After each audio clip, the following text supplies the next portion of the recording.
Rodrigo Monteiro, imagens ao vivo dos Estados Unidos. O presidente dos Estados Unidos, Joe Biden, está falando com a imprensa. Denise Bobadilha faz a tradução. Mundial, a guerra mais destruidora da história. É uma aliança de países livres e democráticos que se comprometeram num pacto pela defesa, sabendo que todos estariam mais seguros, sabendo que o ataque de um representaria o ataque a todos. Porque assim, o agressor saberia que atacar um de nós seria atacar todos nós. Enviar essa mensagem é a melhor maneira de deter uma agressão. Alguns achavam que a época da OTAN havia passado e agora eles tiveram um novo despertar após a invasão da Ucrânia. Alguns dos maiores medos da Europa vieram após essa invasão, porque um dos homens mais loucos do mundo está em marcha nesse momento. Nesse momento, não podemos ser covardes, especialmente os Estados Unidos. Nós tínhamos dados de inteligência sabendo que a Rússia planejava invadir a Ucrânia.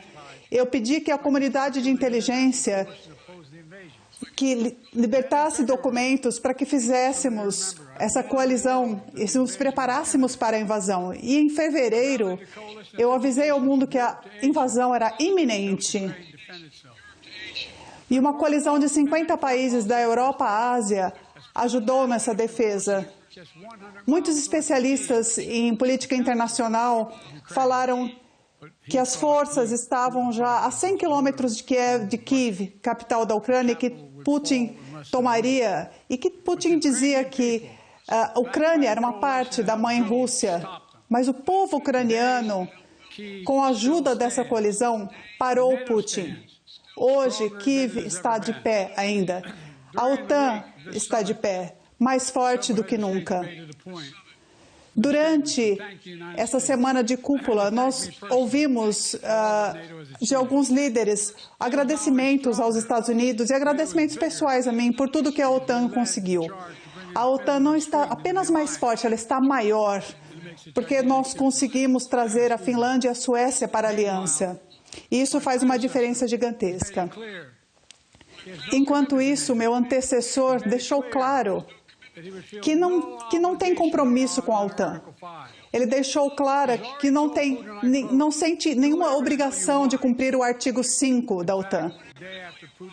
Ele chegou a dizer para Putin, faça o que você quiser. E Putin, quando Putin invadiu a Ucrânia, ele disse, foi um ato de gênio, foi maravilhoso. Alguns de vocês podem ter se esquecido, mas foi o que ele disse.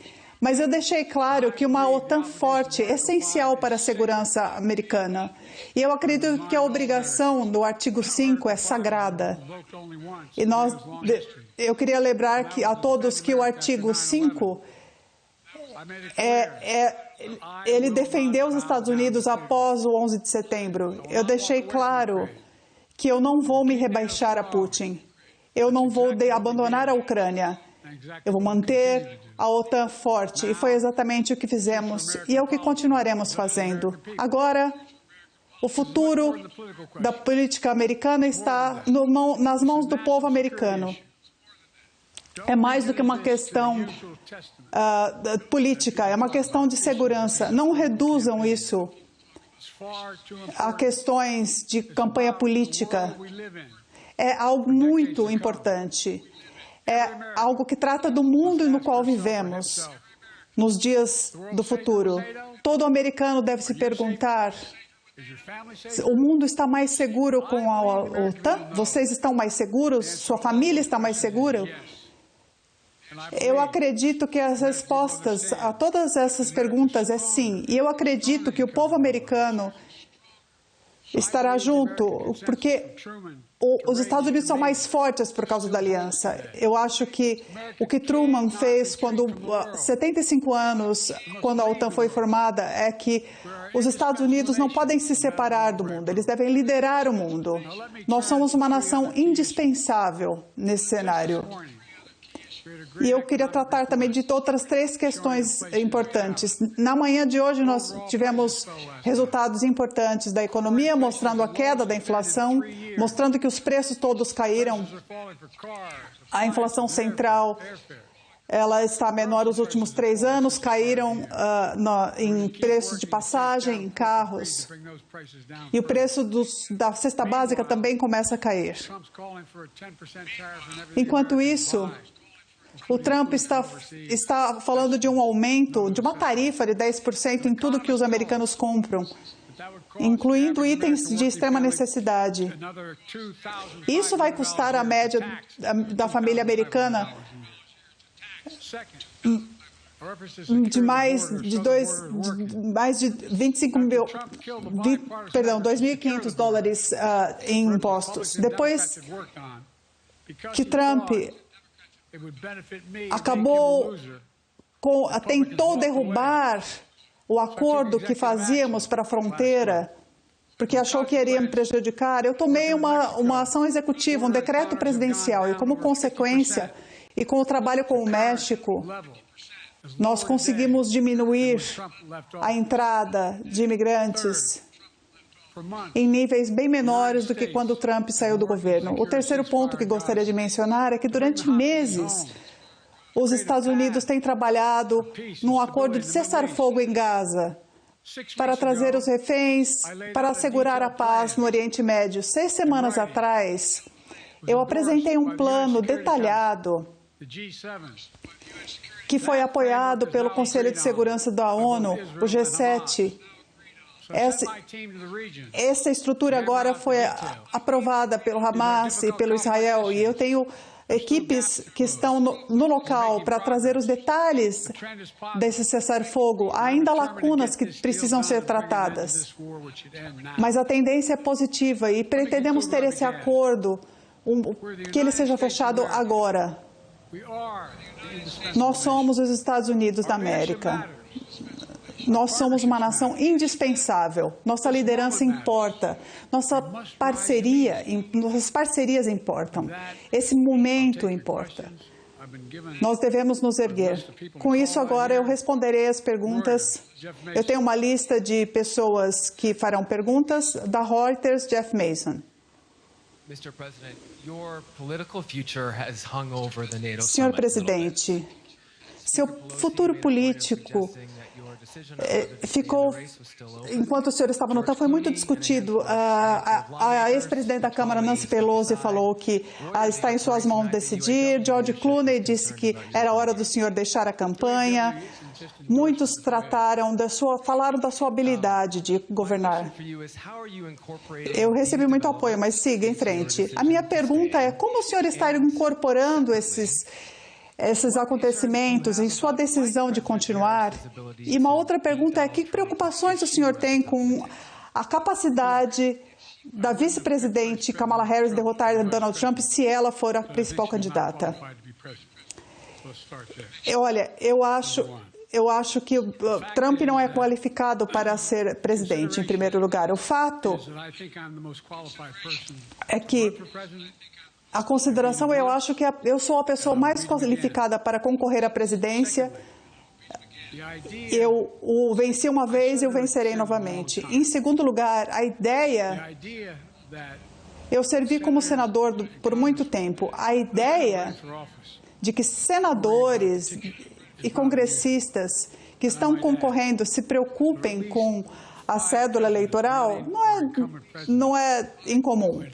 Pelo menos 5 presidentes que estavam no poder, que estavam tentando a reeleição, tiveram números mais baixos de aprovação do que eu tenho, nas pesquisas do que eu tenho, e mais tarde ainda na campanha. Então, ainda temos um longo caminho. Eu acho que eu vou seguir em frente. Eu tenho mais trabalho a fazer, eu tenho trabalho a terminar. Nós tivemos tantos progressos. Pensem a respeito, pensem na nossa economia em comparação com o resto do mundo. Pensem num líder no mundo que não gostaria de trocar com a nossa situação econômica agora. Nós criamos milhões de empregos. Nós temos mais a fazer. A classe trabalhadora ainda precisa de ajuda. As corporações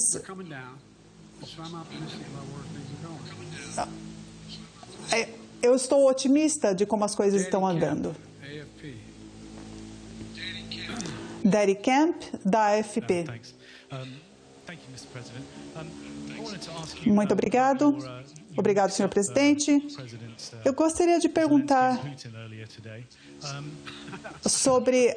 agora há pouco o senhor trocou o nome do Zelensky pelo Putin.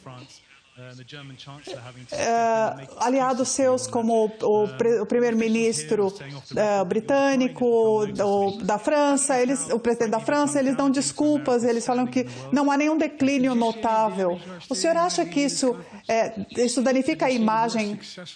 O senhor viu algum dano meu aqui? O senhor viu alguma conferência coletiva de imprensa mais bem sucedida? A gente estava falando de Putin naquela hora e eu falei, e agora? E eu falei, troquei, enfim, pedi desculpas, Zelensky. E, gente, a ideia de que sugiram que as pessoas façam sugestão de que... Bom, nós tivemos uma conferência muito bem sucedida.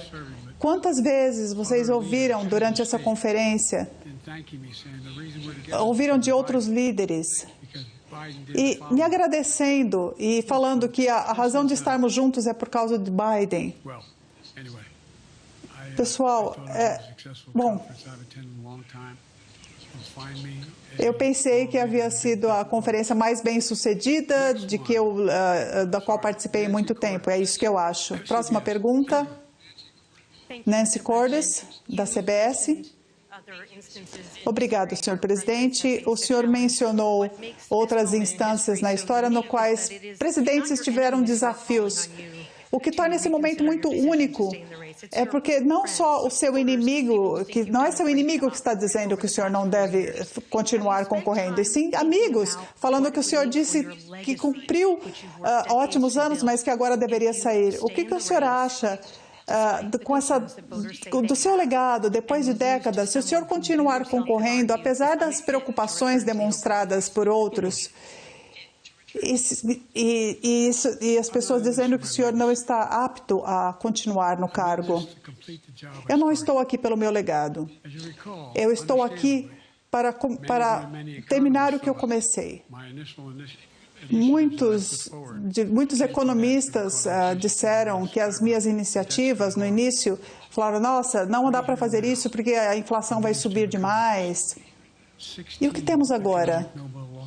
E dos mesmos economistas,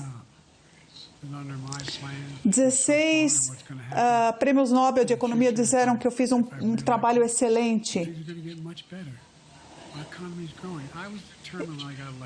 E as coisas ainda estão melhores.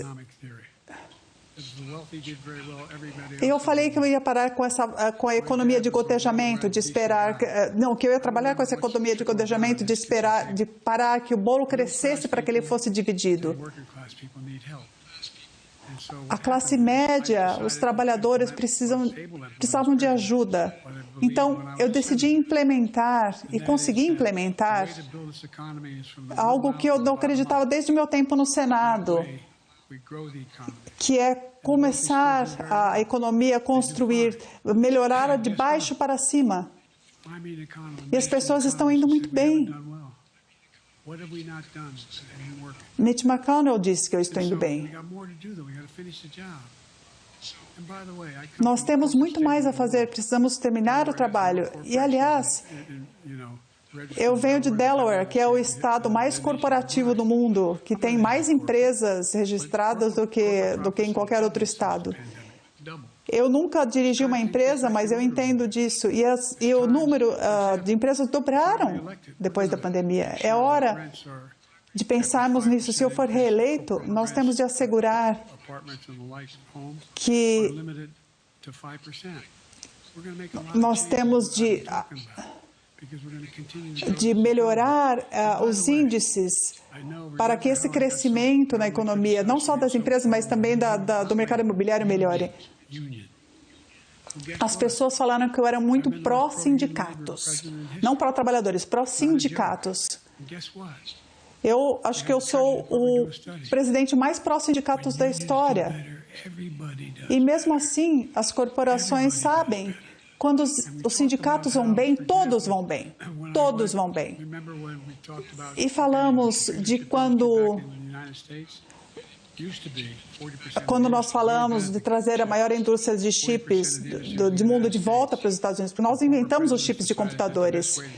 40% desse setor estava no país. E um outro presidente achou que era melhor deixar que essas indústrias saíssem. O que eu fiz? Falaram que eu não devia buscar esses parceiros na Ásia. Eu fui até a Coreia do Sul e consegui trazer 20 bilhões de dólares para a economia americana com as empresas de chips. E a resposta que eu obtive ao conseguir esses investimentos foi que vocês têm a economia mais segura do mundo. A ideia central é que nós temos 50 bilhões em investimentos. Ninguém achava que isso ia acontecer, ninguém achava. Mas está acontecendo, está acontecendo. Aliás, estados democratas, estados republicanos, eu não faço distinção entre eles. Então, a ideia de que a gente não possa continuar a construir e melhorar a nossa economia, do meu ponto de vista, quando a classe média vai bem, é quando a economia cresce. E os ricos precisam pagar os seus impostos, precisam começar a pagar seus impostos. A vice-presidente estaria pronta para servir a partir do primeiro dia. O senhor poderia falar um pouquinho sobre as conquistas delas nos últimos 4 anos? Se ela poderia começar a trabalhar desde o primeiro dia de governo, se necessário? A maneira como ela lidou com a questão das mulheres e de como as mulheres têm direito aos seus corpos, isso é muito importante na questão das leis do aborto. Eu não a chamaria para estar comigo se ela não fosse qualificada para isso. Ela é qualificada para ser presidente e é por isso que eu a convidei para ser minha vice. Felicia Schwartz, do Financial Times. Muito obrigada, senhor presidente. A presidência é o trabalho mais cansativo do mundo, é algo que é 24 horas por dia. Como o senhor acha que estará daqui 1 ano, 2 anos, dados os limites que o senhor apresenta hoje? Que os limites que eu tenho? O senhor teria dito que o senhor reconhece que tem algumas limitações? Não, isso não é verdade. O que eu disse foi que ao invés do meu dia começando às 7 da manhã e dormir à meia-noite, eu preciso ter um ritmo um pouco mais tranquilo. Então, ao invés de começar um evento de doação às 8 da noite para terminar às 10, vamos começar mais cedo. Olha para a minha agenda, desde que eu cometi aquele erro bobo no debate. A minha agenda sempre esteve cheia. Enquanto isso, Trump está jogando Trump, está ali andando no carrinho de golfe para lá e para cá. Ele não fez praticamente nada. E enquanto isso, eu tive 20 eventos gigantes, com milhares de pessoas. Eu acho que eu sempre tive a tendência, seja para esportes, para política, de sempre continuar, enfim, ir em frente.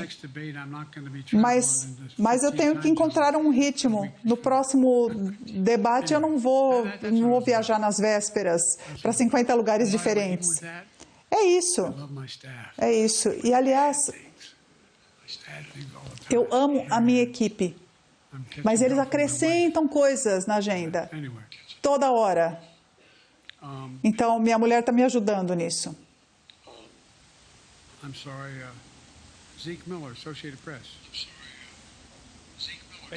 Zeke Miller, da Associated Press. Obrigado, senhor presidente. Duas perguntas. A primeira, em relação à cúpula da OTAN, ele pediu que o senhor retirasse as limitações do uso de armas americanas, dizendo que a Ucrânia não pode ganhar a guerra a não ser que essas limitações sejam retiradas. O senhor está reconsiderando essa posição? E a segunda pergunta, líderes do seu próprio partido disseram que eles não estão preocupados com o debate, mas a próxima noite ruim e o que vai acontecer após isso.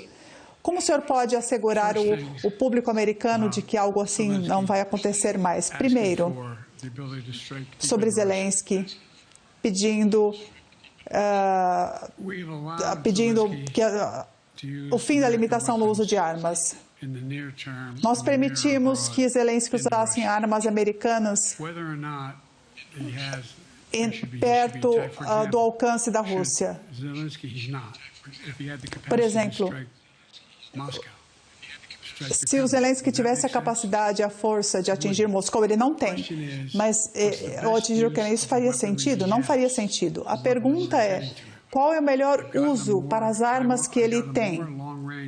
As armas que cedemos a eles. Nós temos armas de longo alcance, com capacidade de longo alcance, e armas de defesa também. Então, as nossas forças militares estão acompanhando o chefe de Estado das Forças Militares, o secretário de Defesa, estão aconselhando as forças ucranianas e eles conversam todos os dias até que ponto eles podem ir. É algo lógico a fazer. A segunda pergunta tratava como o senhor assegura que não terá mais uma noite ruim como aquela do debate em relação à política externa, por exemplo. Acho que a melhor maneira de assegurar é como eu me asseguro disso. Eu vou trabalhando. Eu vou trabalhando e vou cumprindo o meu trabalho. Eu acho que se você pode ver alguém que teve mais realizações nos últimos 3 anos e meio, nós criamos milhares de trabalhos apenas na semana passada. Eu acho que esse é um sinal de que eu devo continuar. Então, se houvesse algo em contrário, havia uma indicação para isso, mas não há indicação disso.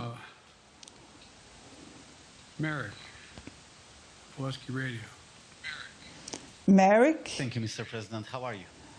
da Pulaski Radio. Obrigado, senhor presidente. Como o senhor está? Estou bem. A eleição nos Estados Unidos tem consequência em todo o mundo. O senhor tem uma boa imagem na Europa. E ele disse, Macron, por exemplo, disse que está muito feliz de ter o senhor como presidente dos Estados Unidos. Mas há uma preocupação, há pessoas na Polônia e na Europa que o ex-presidente possa vencer as próximas eleições. E há muita preocupação de que Donald Trump possa enfraquecer a OTAN, pare de apoiar a Ucrânia ou faça com que a Ucrânia ceda territórios à Rússia. E o senhor disse 2 minutos atrás sobre isso, o senhor mencionou isso. O senhor acredita que a Europa será abandonada se Donald Trump vencer a eleição? E qual é o seu conselho aos líderes europeus para que eles se preparem para esse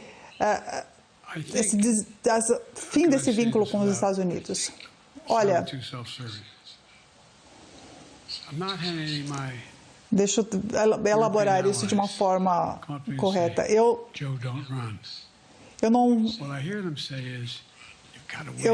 não ouço dos aliados europeus dizendo, Joe, não concorra. Eles falam para mim, você precisa vencer. Aquele cara não pode ganhar, vai ser um desastre se ele ganhar. Eu acho que ele disse num dos comícios, meio recentemente, algo que ele falou da OTAN, enfim. A política externa nunca foi o ponto forte dele. E ele parece ter uma afinidade com pessoas autoritárias. E eu acho que isso preocupa a Europa, e preocupa a Polônia, no seu caso, e acho que ninguém, né, na Polônia ou em outro país deve pensar que a Ucrânia poderia ser abandonada, porque seria o fim da Ucrânia. Eu acho que eu sou a pessoa melhor qualificada para fazer esse trabalho, para assegurar que a Ucrânia não caia, que a Ucrânia seja bem-sucedida, que a Aliança Europeia continue firme, forte. Ninguém falava da Finlândia entrar na OTAN. Logo que fui eleito, eu estive com Putin em Genebra e ele falou sobre que ele não poderia ir ao leste europeu, etc. E ele falou sobre o processo de que a Ucrânia estava se tornando a Finlândia. E 4 semanas depois, não, acho que 5 meses depois, o presidente da Finlândia veio me visitar. Eu convidei ao Salão Oval e ele disse que gostaria de entrar na OTAN, se eu poderia ajudá-lo. E eu ajudei. E aí depois eu recebi uma ligação do líder da Suécia. Perdão? Eu ouvi algo? Enfim, a Finlândia entrou na OTAN e fortaleceu a sua fronteira. E depois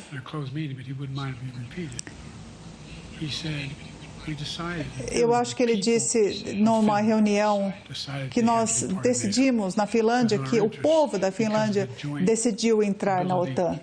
Era do nosso interesse, por causa da capacidade de estarmos juntos, de dissuadir, de ajudar a Finlândia. E depois a Suécia. O que algumas pessoas foram contra, a Turquia, por exemplo, foi contra, que não concordava com essa expansão, mas expandimos. E estamos mais fortes por isso, mais seguros por isso. E, aliás, eu consegui outras 50 nações, 50, para apoiar a Ucrânia, 50. Foi uma coalizão da Europa, da Ásia, liderada na Ásia pela Coreia do Sul. Falamos do AUKUS, a nossa aliança com a Austrália, Nova Zelândia, Japão, Coreia do Sul e Estados Unidos. Estamos deixando um mundo mais seguro e forte, porque precisamos lidar com novos arranjos no mundo. A Guerra Fria acabou. E o que irá substituí-la? Eu respeito, eu entendo, e acho que nós precisamos ficar mais fortes sempre. David Sanger, onde ele está?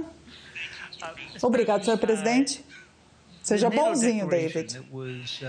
Presidente, a declaração da OTAN, que foi emitida ontem, é bastante notável, porque ela descreve a China como um parceiro importante na guerra na Ucrânia por fornecer produtos aos russos.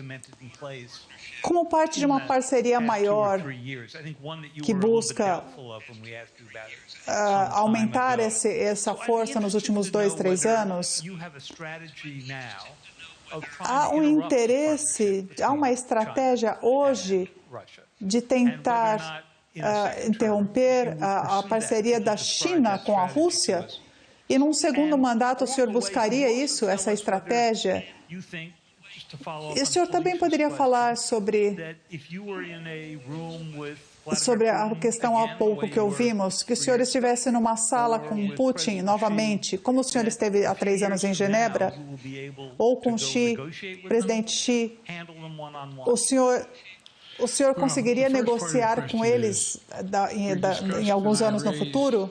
A primeira parte da pergunta é: nós discutimos aqui na cúpula da OTAN o futuro do envolvimento da China, o que eles estão fazendo com a Rússia, acomodando, facilitando, dando acesso. Eles não estão fornecendo armas. Eles não estão fornecendo armas, não é isso. A China, a posição da China, eu passei mais tempo com Xi Jinping do que qualquer outro líder. Mais de 9 horas desde que eu me tornei presidente, e eu tenho as minhas anotações disso. Xi acredita que a China é um mercado grande o suficiente para que ele pode negociar com qualquer país, que eles podem investir em país em troca de compromissos com a Europa para fazer determinadas coisas. O que acontece é que tivemos uma discussão longa sobre fazer a China entender de que eles estão fornecendo à Rússia informações e capacidades e junto com a Coreia do Norte, que ajudam a Rússia, ajudam a armar a Rússia. E isso não irá beneficiá-los economicamente. Não está trazendo os investimentos que eles precisam. A Rússia consegue os investimentos que precisa, mas nós tivemos uma ocasião em que estivemos com a China e havia uma linha direta entre Xi e eu, no qual nós poderíamos ter um contato direto. A questão é que precisamos assegurar que Xi entenda que há um preço a pagar quando ele consegue minar as suas relações com o Pacífico e as relações com a Europa, no que se trata da questão com a Ucrânia. Então,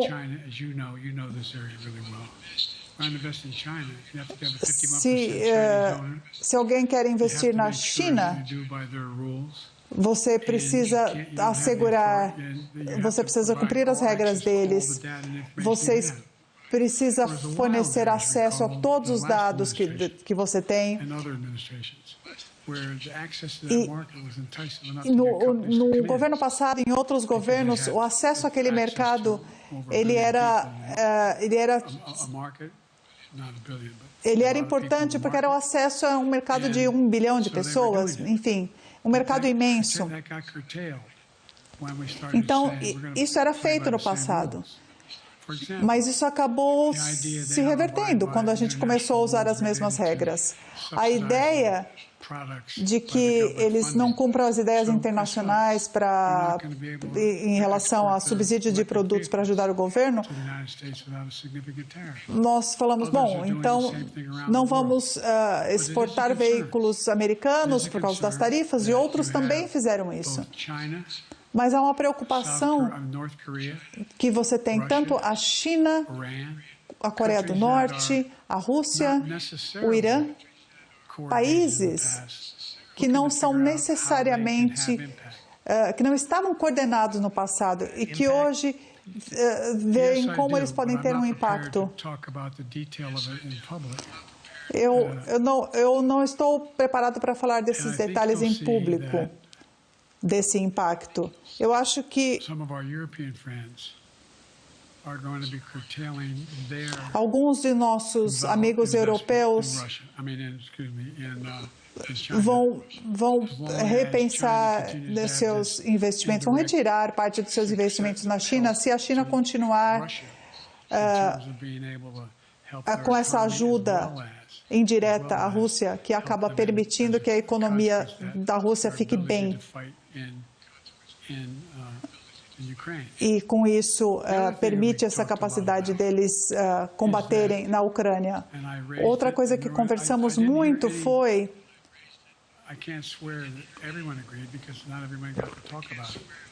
Olha, eu acho que posso jurar que todos concordaram, mas nós precisamos de uma nova política industrial no Ocidente.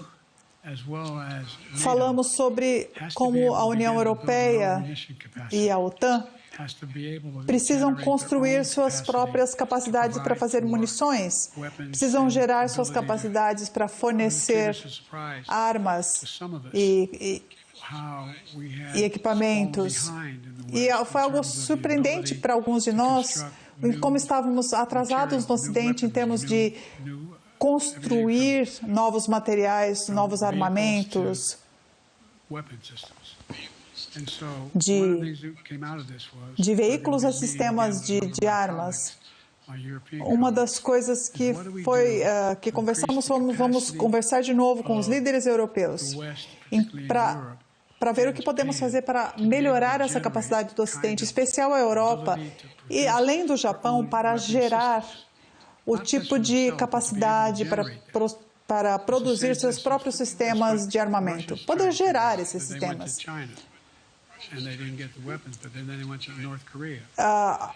A Rússia não conseguia isso, então eles procuraram a China para ter um material, eles procuraram a Coreia do Norte.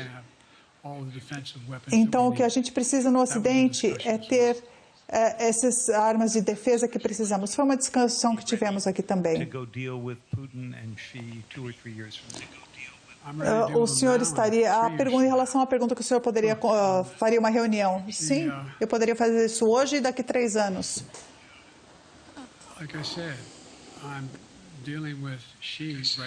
Como eu disse, eu estou lidando com Xi agora.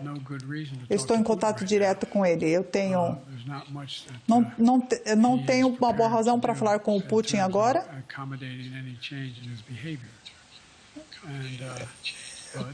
Porque não parece que ele queira mudar qualquer coisa em seu comportamento.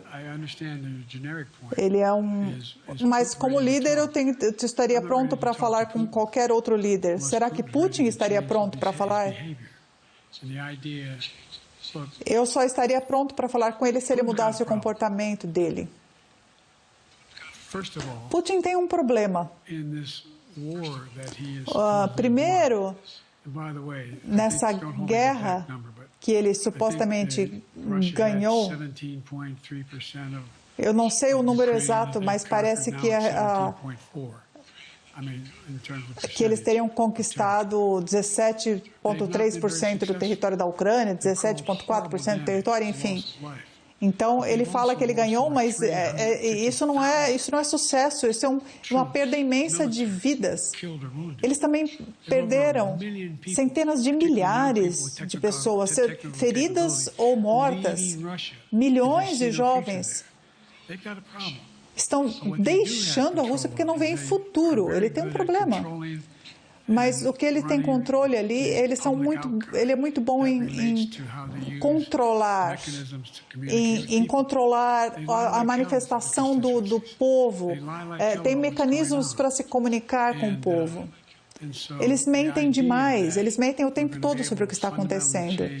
Então, a ideia de que a gente possa mudar a Rússia no curto prazo, ela não é viável, mas uma coisa é certa, se a gente permitir que a Rússia seja bem-sucedida na Ucrânia, isso não vai parar na Ucrânia. Vocês já leram isso. Leiam o discurso do Putin antes da invasão. Leiam o discurso dele. Eu acho que eu estou preparado para falar com qualquer líder que queira conversar, incluído Putin, se ele quiser falar comigo. A última vez que eu falei com ele, nós falamos sobre armas nucleares, sobre a corrida espacial. Então, eu estou pronto para falar com qualquer um. Eu não vejo nenhuma vontade. Será que é uma vontade da China de manter contato comigo? E veja o que aconteceu na Ásia. Nós fortalecemos a área da Ásia-Pacífico mais do que qualquer outro.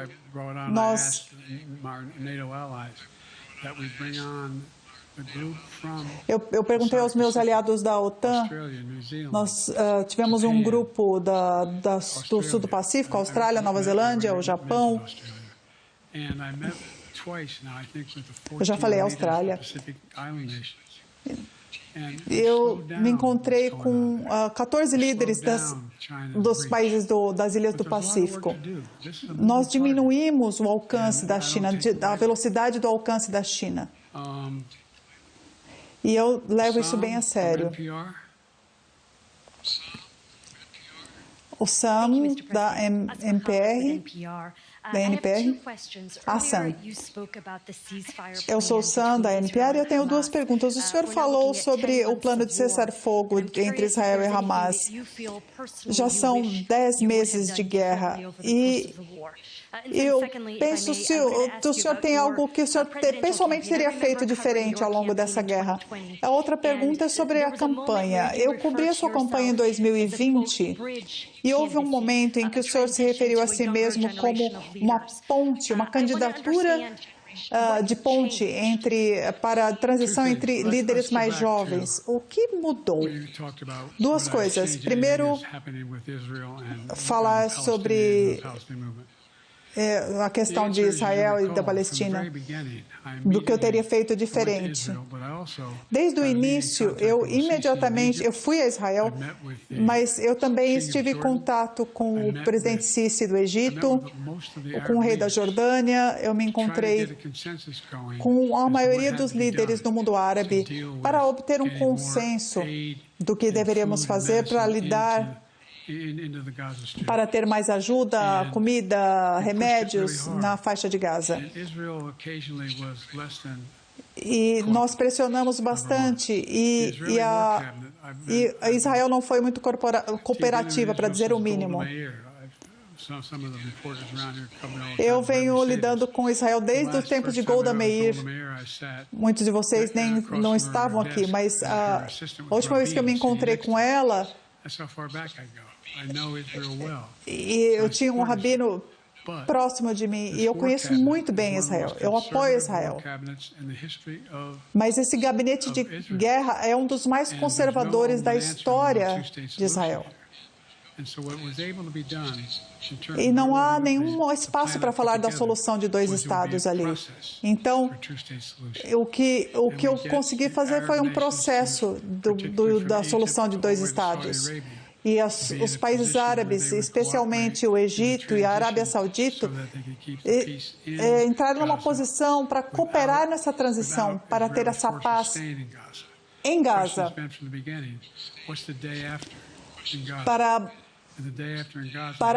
para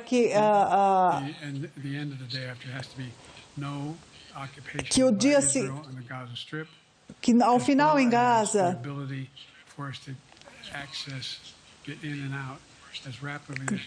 tenha a capacidade, tenha o acesso para cumprir as necessidades da faixa de Gaza. Então, eu coloquei muitas coisas foram bem sucedidas, outras não. Nós fizemos um porto ali e eu esperava que ele teria sido mais importante e não foi.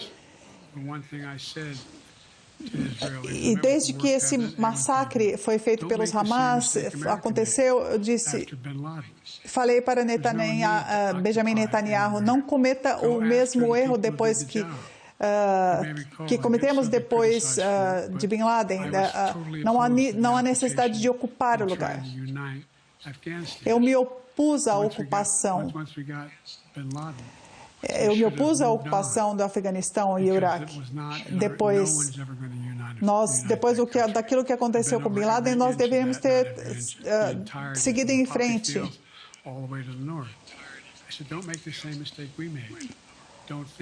Eu vi essa situação dos campos de papoula lá do Afeganistão e das nossas tropas chegando lá, e eu vi esse erro acontecendo.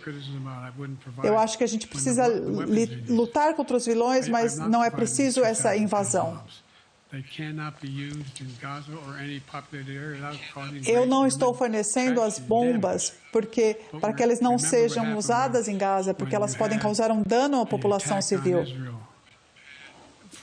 Vocês se lembram quando aconteceu um ataque em Israel com mísseis balísticos? Eu consegui unir as nações árabes e a Europa e nada aconteceu. Ninguém se feriu.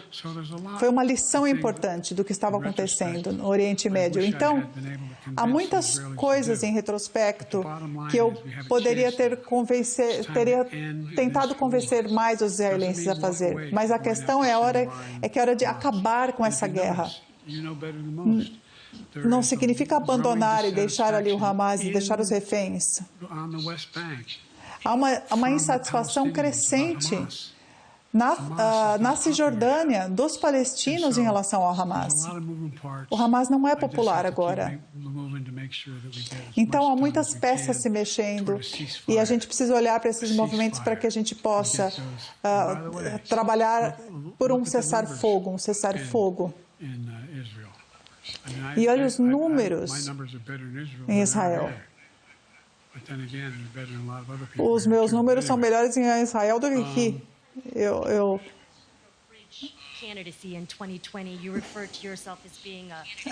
A pergunta em relação a ser uma ponte, que o senhor seria uma ponte, um candidato de ponte para os líderes democratas jovens. O que mudou?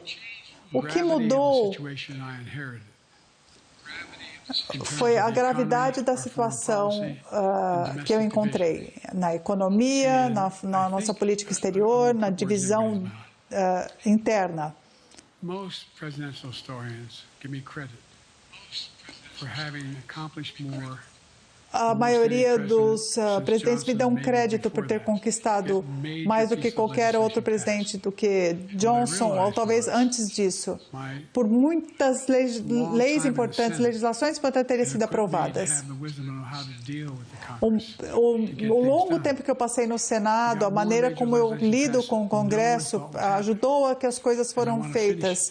Então, nós conseguimos aprovar coisas que ninguém achava que seriam possíveis. E eu quero encerrar isso. Eu quero esse trabalho. Se amanhã nós tivermos uma circunstância em que, enfim, a gente precise mudar alguma coisa, enfim, isso mudaria. Última pergunta. Ellie Bow. Não, perdão, Josh Weingrath. Serão duas perguntas. Obrigado, senhor presidente. Muitos colegas, muitos democratas no Capitólio, eles duvidaram um pouco da sua candidatura. Ouvimos isso de muitos colegas. E acho que a sua resposta é clara.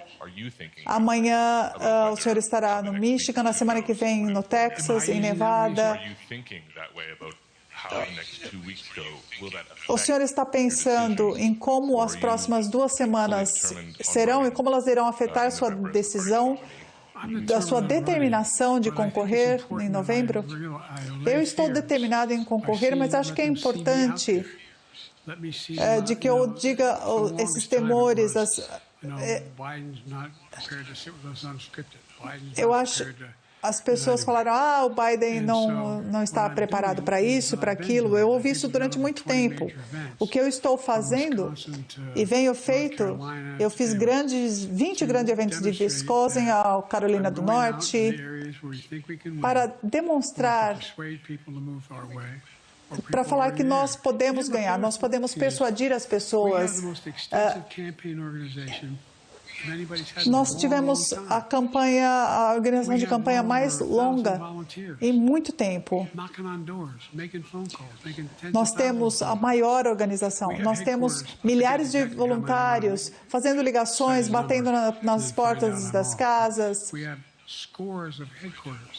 Eu não quero falar um número porque eu posso estar errado, mas nós temos equipes enormes nos estados organizados, trabalhando. E outra coisa, estive no Senado por muito tempo. Tenho muito orgulho do que eu fiz no Senado. Eu estive na Comissão das Relações Exteriores durante muito tempo, na Comissão de Judiciário.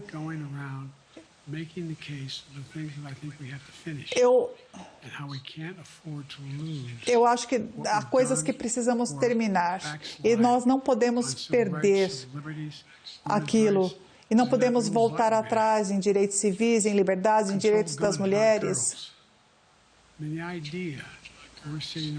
Eu acho que esse controle de armas, o controle das... A gente precisa controlar as armas, não as mulheres.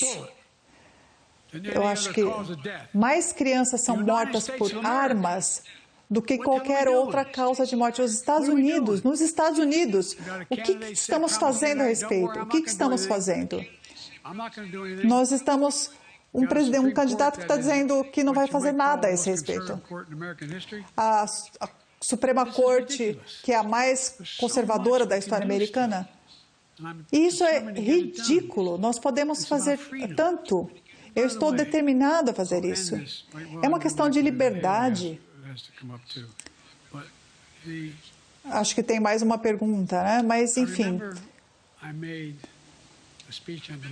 Eu me lembro que eu fiz um discurso sobre a democracia na Filadélfia. Eu não estou sendo crítico, só observando.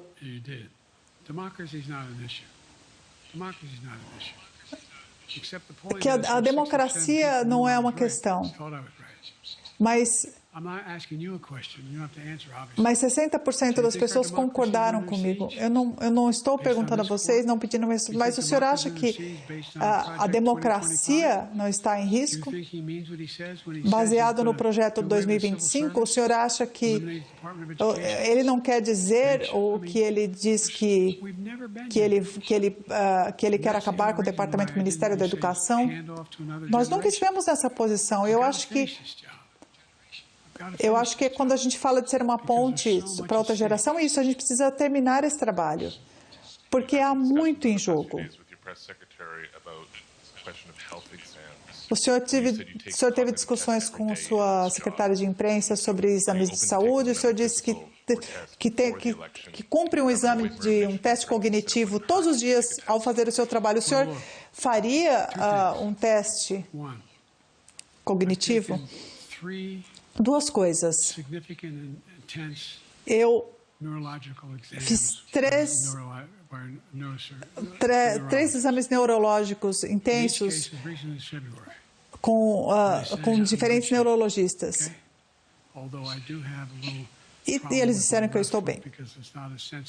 Embora eu tenha um problema no pé esquerdo, porque eu quebrei o pé no passado e não usei a proteção necessária, a bota necessária. Eu sou testado todos os dias na minha capacidade neurológica, porque eu tomo decisões todos os dias. Eu falo com a minha equipe o tempo todo. Às vezes a minha equipe fala muito. Mas o fato, eles não vão falar que essas ideias que eu comecei foram enfim, duvidadas. Quando eu falei, por exemplo, de ir à Coreia do Sul, ao Japão, de tratarmos das hostilidades, então... A única coisa que a idade faz é criar mais sabedoria, se você prestar atenção. O que eu quero dizer aqui é que é importante. Se um neurologista me disser que eu preciso de outro exame, aliás,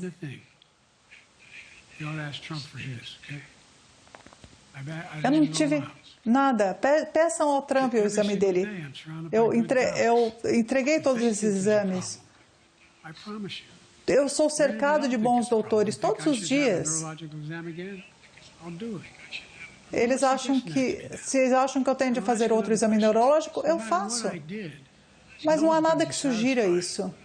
Não importa o que eu faça, ninguém vai ficar satisfeito. Você falou com 7 médicos, com 2, você fez isso, você fez aquilo, sabe? Os médicos dizem que se eles falarem que eu preciso de outro exame neurológico, eu faço. É isso. Haley Bowles, obrigada, senhor presidente. O senhor disse que toma decisões todos os dias quando falou de apoiar a Ucrânia. O senhor... Voltando à questão das restrições de armas americanas na Ucrânia, né? Essas decisões também...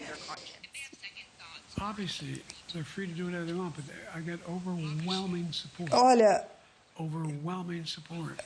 eu tenho um apoio imenso.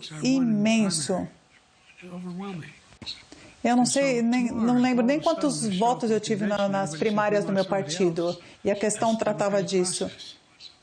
Então, se amanhã, quando for a convenção, alguém falar eu quero outra pessoa, faz parte do processo, mas isso não vai acontecer. Olha, eu queria encerrar assim. Eu servi bastante tempo no Senado. Eu entendo o ímpeto de candidatos que estão tentando se eleger localmente. Eu venho de Delaware, que era um estado republicano quando eu comecei, né? Hoje nós falamos de vermelho e azul, ele era vermelho republicano à época. Eu não me lembro de presidentes democratas irem ao meu estado. Então, quando eles falam que a minha presença pode atrapalhar, eu entendo, mas olha para os dados de pesquisa nos seus estados. Eu acho que vocês entendem, vocês são especialistas nisso. Quão precisas são as pesquisas hoje? Eu vi muitas pesquisas em que nós tivemos eleitores que diriam que iam votar no Trump e que...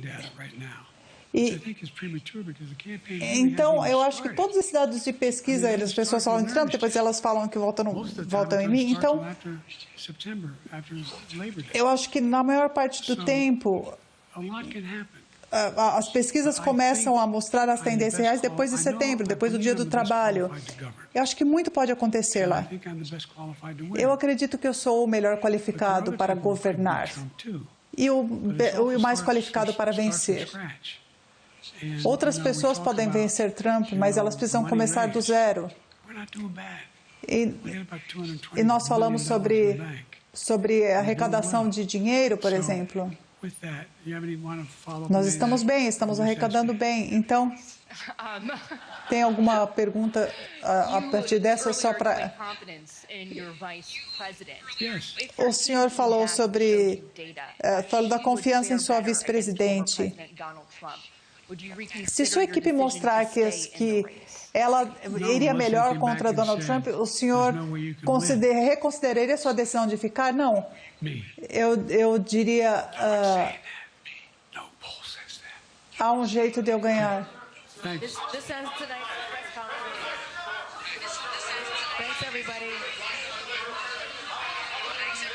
Obrigado a todos.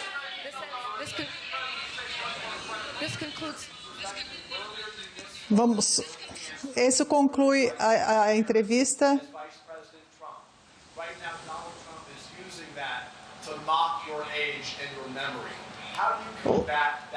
O Donald Trump tem usado uma frase que o senhor falou da vice-presidente Kamala Harris, uma troca de palavras que o senhor fez. Muito obrigado.